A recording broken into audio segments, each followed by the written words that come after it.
We would like to acknowledge the traditional custodians of this land. We are on the lands of the Wurundjeri people of the Kulin Nation. We pay our respects to the elders past, present, and emerging, for they hold the memories, the traditions, and the culture of the Aboriginal and Torres Strait Islander people across the nation. Namaste and welcome all of you. I'm Ruma. I'm the Social Welfare Manager at IndianCare. We are here for a podcast called Chai with Police.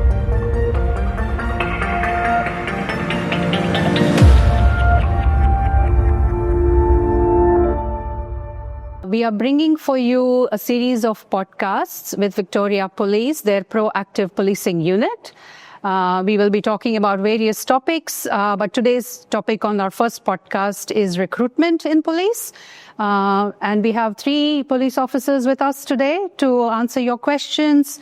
Welcome to Chai with Police. How are you all? Very good, thank you. Thank you, Drama, for the opportunity. Thanks to IndianCare. Hello, everyone. Namaste and Vanakkam. My name is Raj. I'm from Chennai. I was born in a place called Krompet in Tamil Nadu, India. I work in crime prevention and multicultural role in Victoria Police, proactive policing unit. Policing, the reason why I love policing is I get to do community service, and the best part is I get paid to do it. Thank you. Hi, my name is Dinesh Netta. I'm a leading senior constable, and my job within the police force is multicultural liaison. I've been doing that for quite a few years, more than 25 years now, and part of the role is to go out and speak to different communities in our area and bring information back to the police force as well. Thank you. Very glad to be with you. My name's Aaron. I'm with Victoria Police for around 20 years now. Most of the time has been spent in the proactive policing unit with Raj and Dinesh. I've been most recently working in the crime prevention department as well, and some history working in the youth department.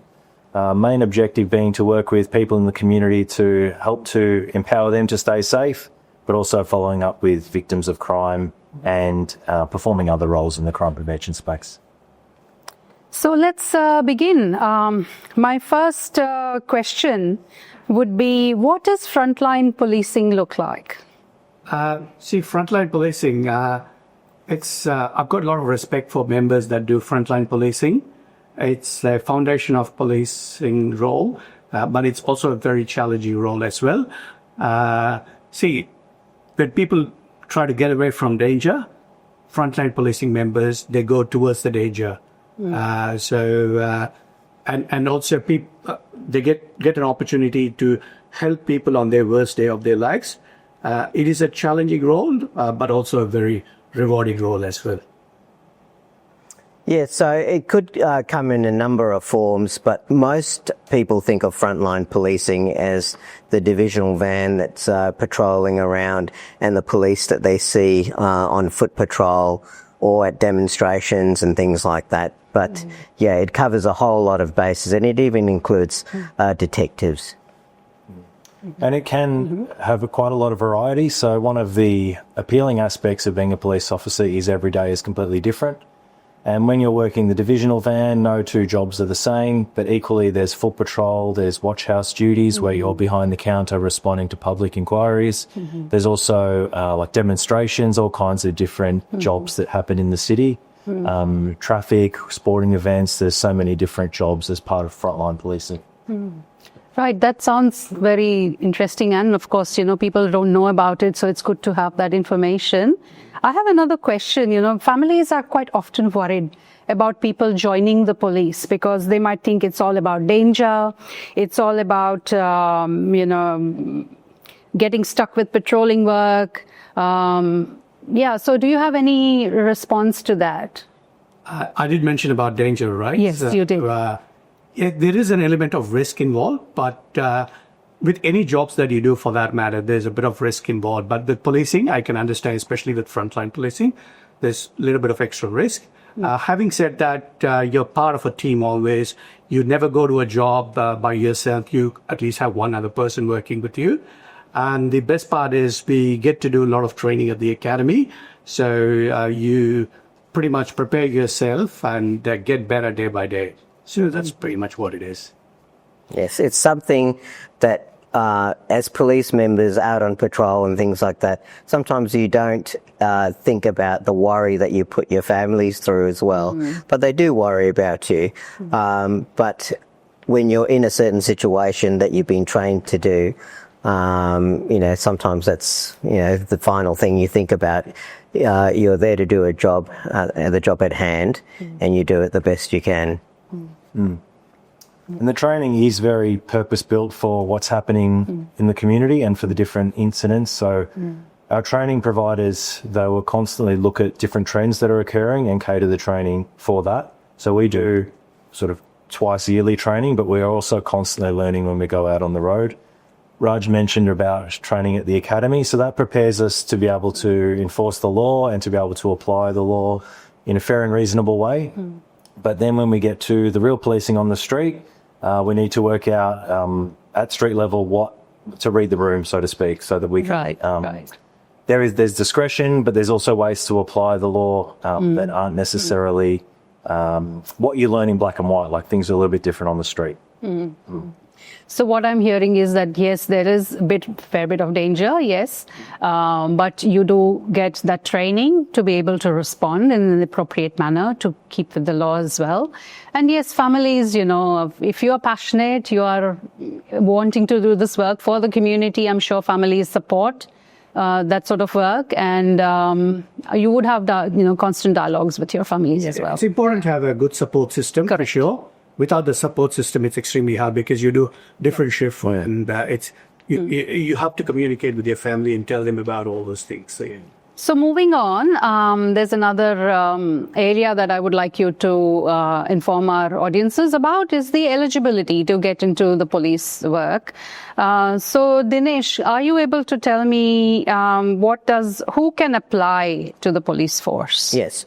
So basically you have to be a permanent resident or a citizen of Australia to apply for the police force. You have to be over 18, of course, but the good thing is there's no age limit, so you can join at any time you want to. You just have to be sort of fit enough to go through the academy and things like that. You no longer need VCE or equivalent qualifications. That includes ATARs and things like that as well. So you also have to have an Australian driver's license. Okay. So it can be either manual or automatic. And yes, there's no height restrictions as well, so that's a good thing. Oh, I didn't know that. No. And what about fitness? Look, you have to be of a certain level of fitness. It's not as high as a lot of people actually think. But basically with your fitness, you need to be able to do a beat test up to a level of 5.01, a grip test in each hand, which is 30 kilos, the Illinois agility run, push-ups, you need to do 5 successive push-ups on your toes, of course, and then you need to do a prone bridge for 60 seconds. Right. And can you tell me a little bit about women who would like to join the force? Is it the same sort of eligibility? Is there anything else, any different? No, pretty much women have to do the same, tests as the men with agility and things like that. But as I said, all the time, even through the academy, you're helped out. Look, if your fitness isn't up to the level, there are people there to help you through and things like that at the academy, because one thing we realise is we want people to graduate at the end, so they will be helping you. So what I understand is that anyone who is above 18, whether male, female, are eligible to apply. Then they have to be a permanent resident or citizen, and they have to have completed VCE or ATAR. Yeah. So. Yeah, but not for VCE. So being 18 qualifies the person, but there'll be a process Okay. where they do an exam All right. to Yes, ensure that they yes, meet the yeah. aptitude of reading, writing, numeracy, those Right, sorts of right, things. yeah. And there are several other steps, including the fitness test as well. Yeah, sure. So the next following eligibility comes the whole recruitment process. So I'll ask a few questions to each one of you, one by one, and if you could respond to those, that would be great.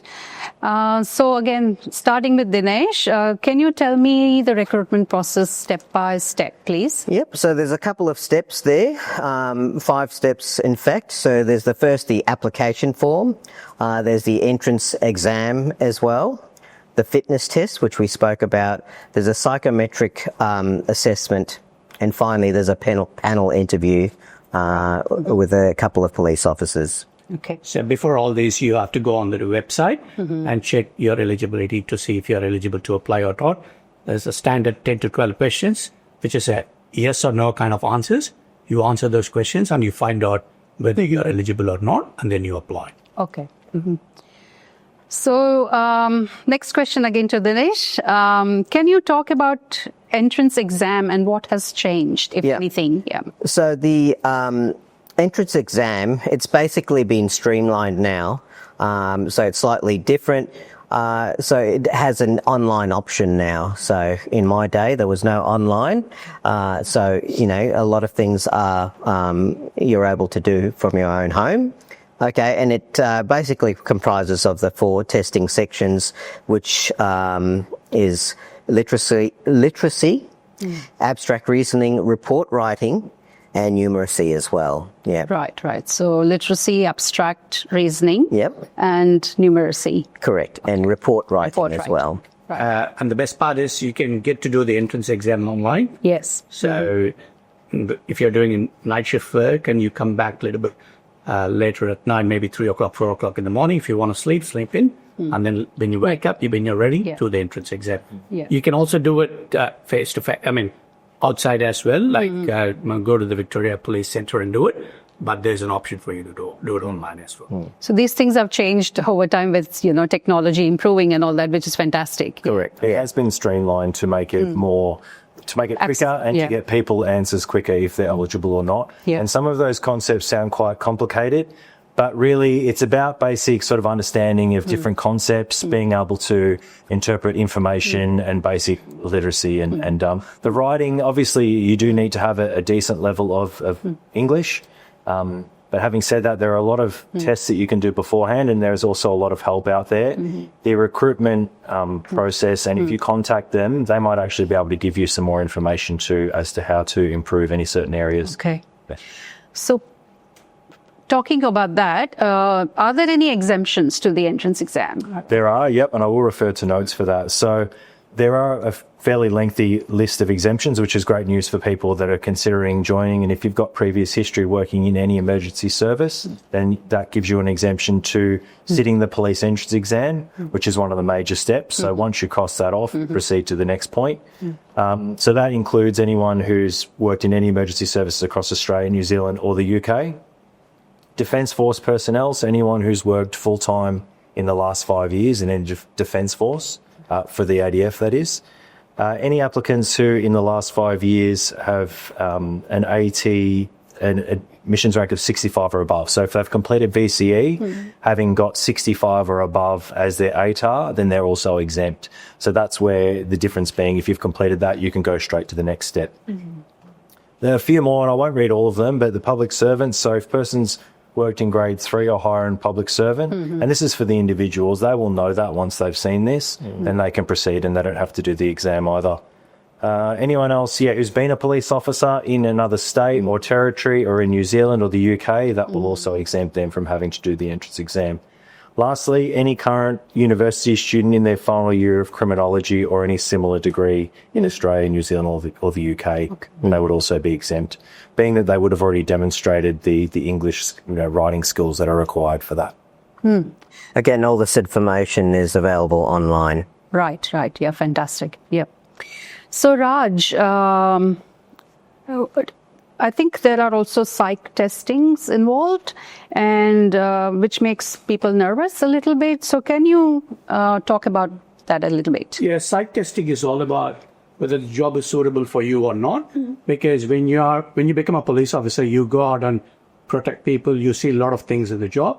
So whether the job is safe for you and whether you would be able to do the job safely or not, that's why we are asking applicants to do the psych testing. There's no trick questions or anything. There are two different psych testing that's done online. So just go online and do it. That's pretty much it. So yeah. Okay. And the information from the psych testing will then be passed on from the psychologist to the GP that is processing the application. Okay. Yes, and what about medicals, Aaron? Any information on that? Yep, so there is a medical that will be done through the GP, and that includes vision tests, hearing tests as well. And there are some other tests. So if you have any pre-existing conditions, it is worthwhile declaring those to your GP. And if you do have any doubts, then just contact recruiting beforehand and look on the website just to see if that's going to preclude someone from making an application. Having said that, if somebody had an operation, say, knee, elbow, and they're fully recovered, that should be no reason why they can't proceed. Right. And if you're in doubt, say even if you take any medication, whether I can do the job or not, if you're thinking about it, just declare it, like Aaron said, and then the recruitment team will actually get back to you. And if they say, yeah, they give you a green flag, go ahead and apply. Sure. Yeah, good to know that as well. And what about background checks? Dinesh, maybe you can... Look, they do go into your background. Any criminal records and things like that will definitely be looked at. Even previous criminal records, sometimes they'll find from other countries as well.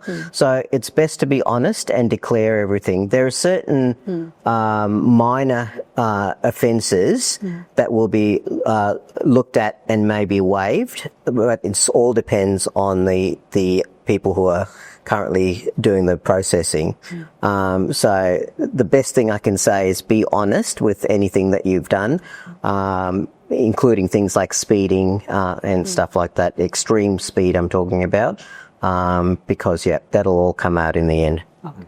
Yeah, traffic history is extremely important as well. So declare Right. that. And also, if you are an applicant that has lived overseas, similar to me, where I was born overseas, lived there as well, checks will be done overseas as well. But the recruitment team, they do it separately. And then, it might take a little bit of time, but they'll get back to you.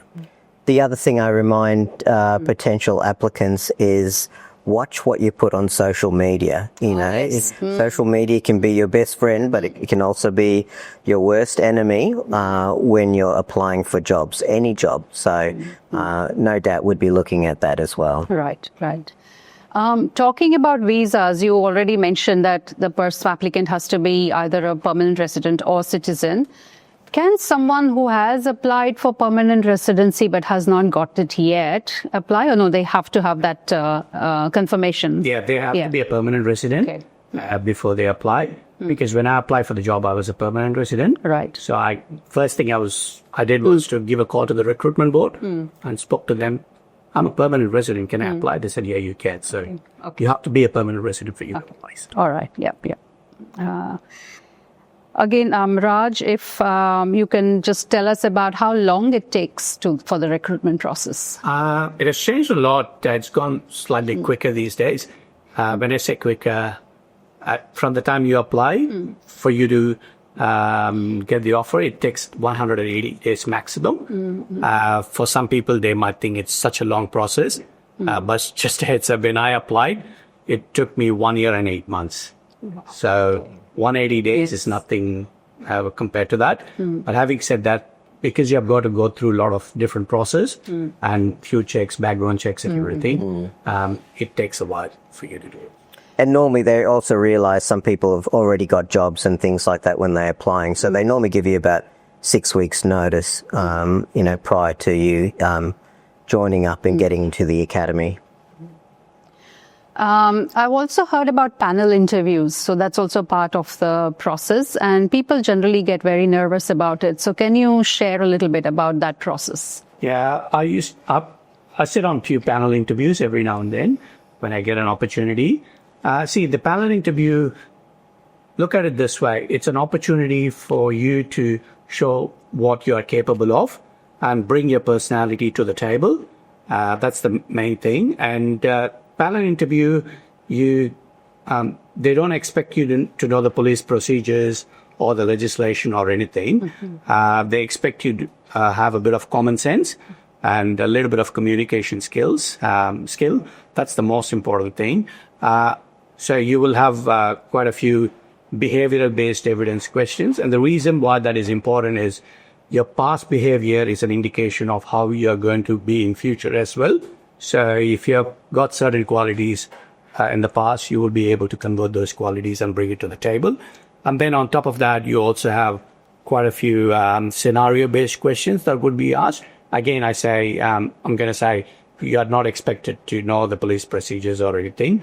Apart from that, we just want to know why policing is the right job for you. So it's an opportunity for you to shine and show your talent. And yes, people will be nervous. That's completely understandable. If you've got a bit of butterflies in your tummy, it shows that you actually care about this. So, and then you will be able to perform. So, yeah, do your best when you come to the panel interview. The next, just a small piece of advice I would give as well. If you don't already have someone in your family, you can go and talk to police in the community or go to a police station when it's quiet, because just being in the presence of a uniform and even asking questions about what to expect and what it's like working for a police force is really good, invaluable for those interview processes. And leading on to that, just make sure you do some research before you come into the panel, because they need to know that you have done some research. They might ask you, do you know what sort of shifts that police officers work? Do you realise you have to do, various shifts, including night shift and things like that? And so you need to know all those little things as well. And they'll be able to gauge whether you've done your own research into it. As Raj was saying, they don't expect you to know the laws and police procedures and things. That's up to you to learn at the academy. But yeah, you have to be pretty good at researching as well. Adding on to that, also there is you get to attend the information session online. And also we hold information session every now and then at the Victoria Police Centre as well. So you can register online and attend the session where sometimes a police officer would come and speak to you as well if you've got any questions. So it's an opportunity for you to ask questions and find out a little bit more about this job and then decide whether this job is suitable for you or not. Correct. So to sum it all up, what I took away is that, yes, you can jump in online, look at all the information, do the application online, go through the assessments as well and all that online. Everything is there. All the instructions are there online. Prepare yourself, do research about the workforce, about your interests and prepare for the panel interview. And look at the eligibilities that are there as well. So to know that you're eligible for going through all those processes or not. Yeah, 100%. And not everyone will become a police officer at the end of the day. But again, you've got a lot of opportunities for you to do a bit of research and stuff like that, like Dinesh said. And then once you find out that this is the job you want, just go out and apply. And unfortunately, if you're not successful, you can reapply and then give it a go. So is there a feedback process if somebody is not successful and they want to know why? Would they get some feedback as to how they can improve, what they need to go, what are the gaps? Yeah, so they will be advised as to where their application has broken down and not proceeded. So they can either work on that part if it's something that can be rectified and they'll be able to reapply within a certain time frame. For example, if they have already done the online and the entrance exam, that may be applicable for a further time into the future.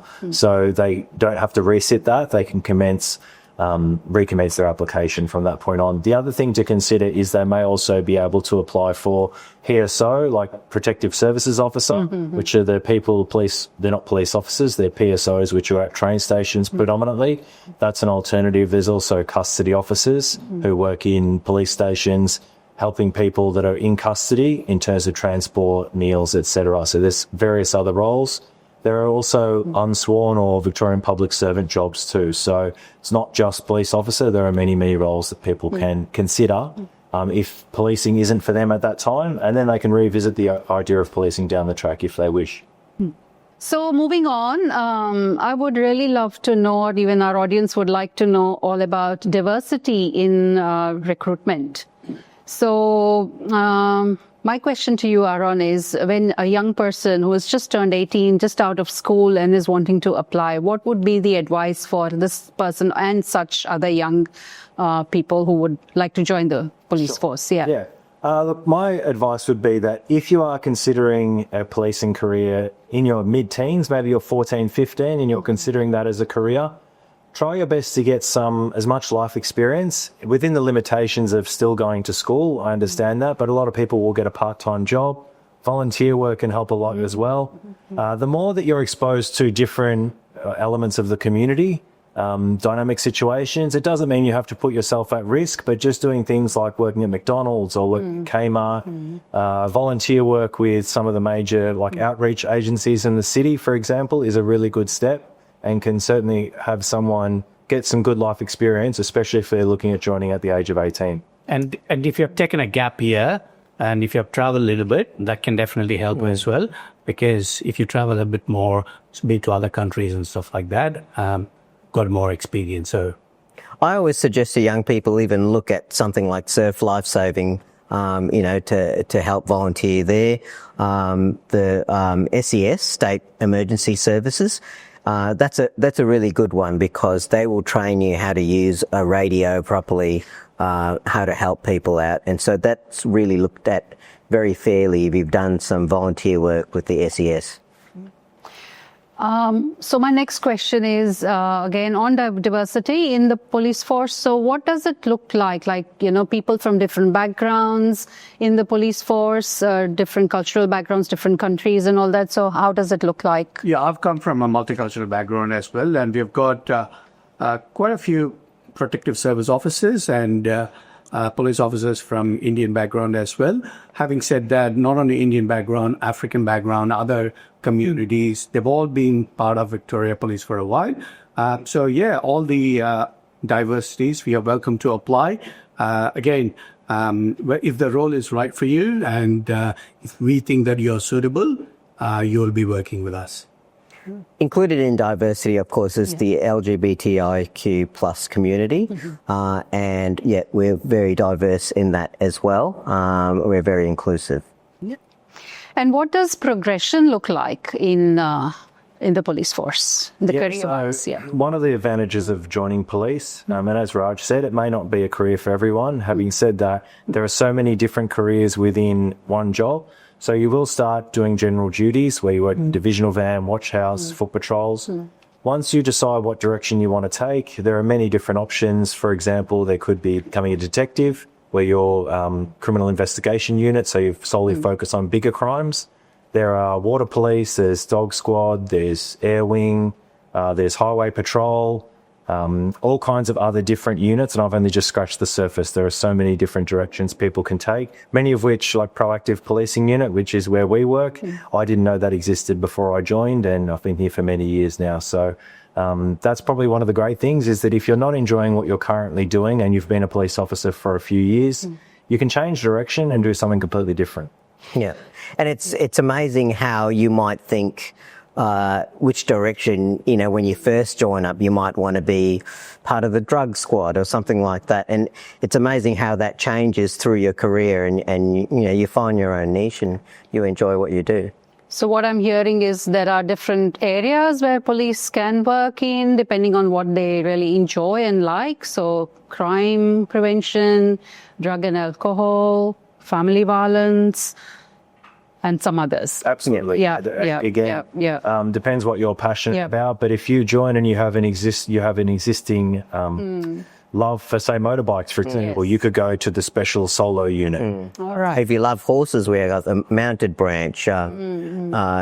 There's search and rescue. Some of these units are quite small, and people love working there. So there's not a lot of movement to get in. But there are people who will wait around for the job to come up, and once you've got enough experience, you can go straight through. Again, it's an interview process, to get into some of these specialised squads. Just like any job within the police force, sometimes you've got to sit and interview, have the right qualifications and things like that. do they need some sort of training in that as well, in going into a specialist area? So you get secondment opportunities. Again, doesn't matter where you want to go. To start with, when you're done with the academy work, you still have to do general duties, at least for a few years, because that's the basics of policing. You get to arrest people, get to talk people, get to do interviews, take witness statements and things like that. And then after that, in terms of the training, like I mentioned before, you can apply for secondment opportunities. And again, if you are successful, you can go and work there in some areas. And then if you like the job, because it's an opportunity to find out whether you like it or not. If you like it and they think that you are suitable, when there's an opportunity there, you can apply for it. Again, there will be many people applying for the job. So if you are really good enough to get the job, you would get it. Right. And it's not just as simple as saying, oh, I like dogs, I'll do the dog squad. I think Dinesh alluded to this. If you have a pre-existing strong interest and you've worked with dogs for a long time, there is a long wait list, but that might actually put you higher in the order of merit to get into that squad, providing you interview well, you've got good experience, you do a secondment there, all of those things can add up. But you're not just going to join and after 2 years say, I think I'll go to the dog squad now. There's a lot more involved in the process. No, thank you very much for that detailed information. We have talked a lot during our conversation till now about the police academy. So can you please tell a little bit more about it? Maybe start with Raj? Yeah, academy, it's 25 weeks now. Used to be 31. Before that, it was slightly different as well. 25 weeks academy, you do lots of things at the academy. You get to understand the police procedures. You do a lot of exams on law, and you get to get training on defensive tactics.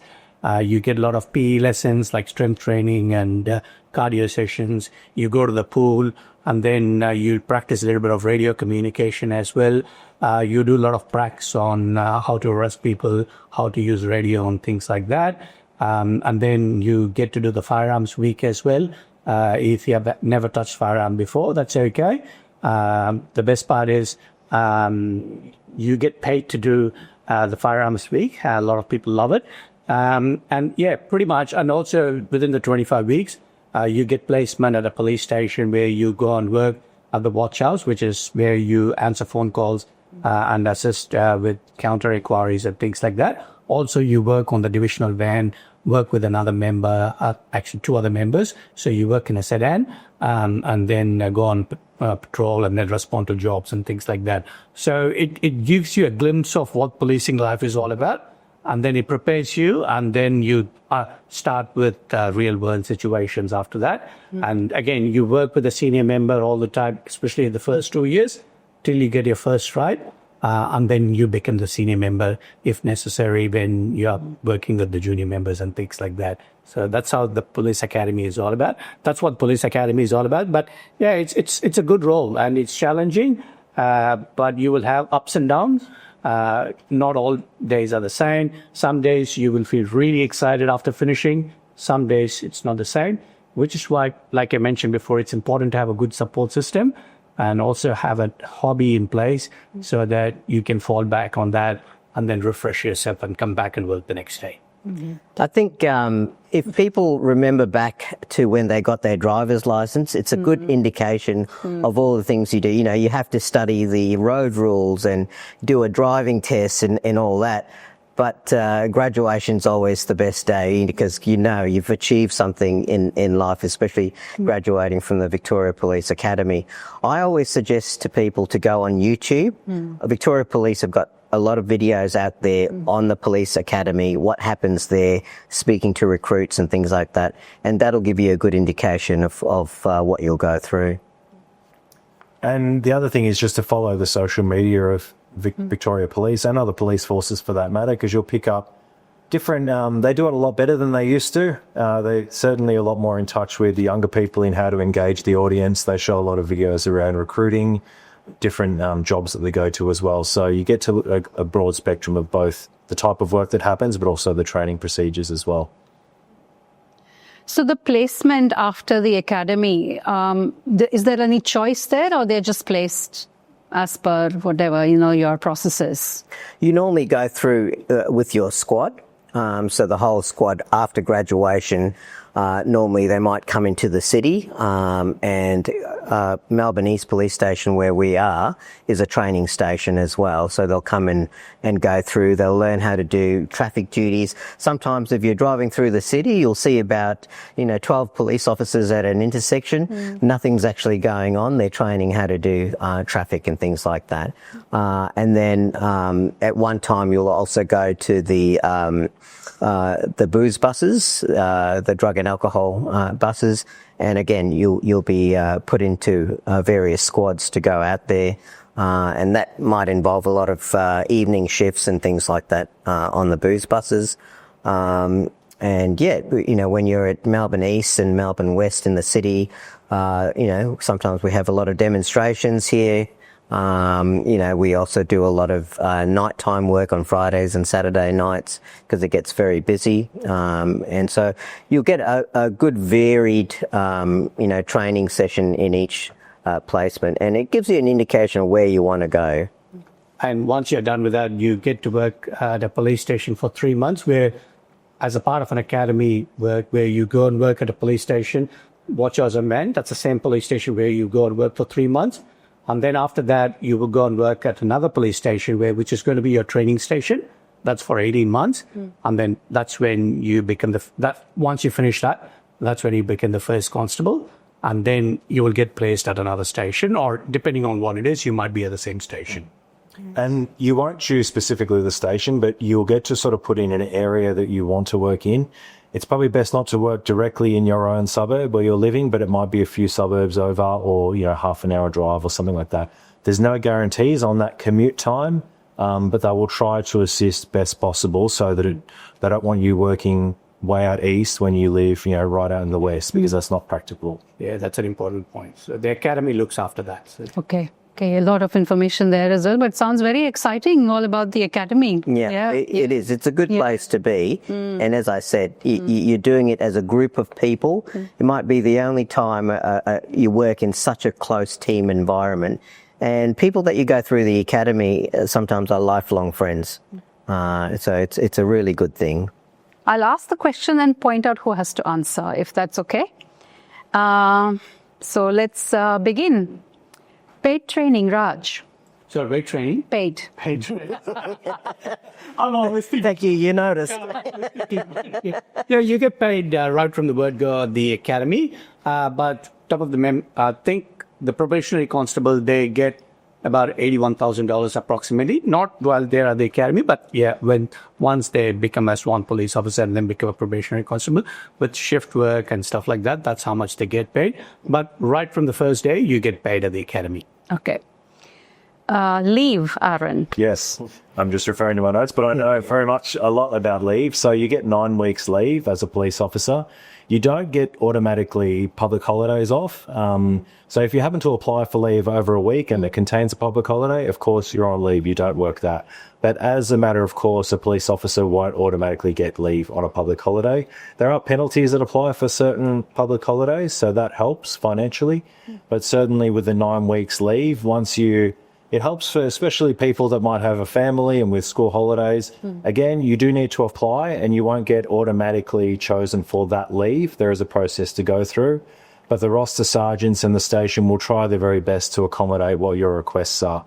Of course, there are always busy times of the year when many people want leave. So if you don't get it this year, maybe you get it next year. But 9 weeks is probably over and above many of the other police forces and for a lot of the other public sector jobs. Also, when you're working night shift, you get a recovery day as well. So, Starting salary, Aaron. Yep, I think Raj mentioned 81,000. Yeah, that's actually constant. Yeah, so once you graduate though, so during the academy you are still getting paid once you graduate around 81,000, but there's penalty rates on top of that. So if you're working night shift, weekends, after hours, public holidays, those things add up as well. So it's paid training, not weight training, yeah? Yeah. Where does one apply, Dinesh? right, as I said, everything is online these days, so that's your best bet, just to go online and look it up. And Victoria apply. Police website, careers. policecareers.gov.au. It's a very intuitive website. It has been improved a lot over the last few years because people know that's the first port of call, so we've made that very accessible. Yeah. We also have a recruiting area that you can ring and find out more information as well, and they'll be able to direct you, with your research and things like that too. I know we didn't cover all this, but even if you've got tattoos, some people have tattoos. Yes. If you're unsure whether you'd be all right to apply and stuff like that, again, when you check for your eligibility, when you click yes for tattoos, you can send an email asking questions, and they will let you know whether you can apply or not. Right, so the type of tattoos or things that... Yeah. Okay. And of course, speaking of diversity, people of the Sikh faith can wear their turbans as well and carry their kirpans. That's all allowed, yeah. That's good to know. Yeah. Yep. One quality you need, Dinesh? I think patience is one thing when you're out there.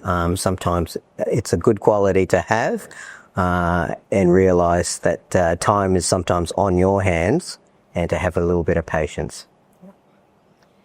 Are there any Victoria Police dropping standards, Aaron? No. So the standards remain the same. The process has been streamlined, but the standards haven't dropped in terms of what Victoria Police is looking for. And do you have to be young to apply? Well, 18 you can apply.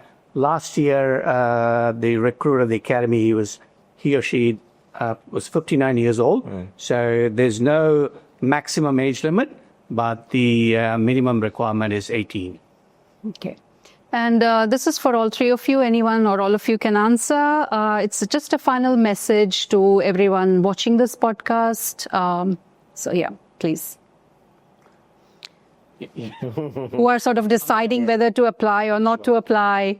Yeah. Oh, look, I mean, if it's something you're curious about, a lot of people have been thinking about it for many years, always wanted to do it. And then the application process is quite easy, and the costs are very minimum.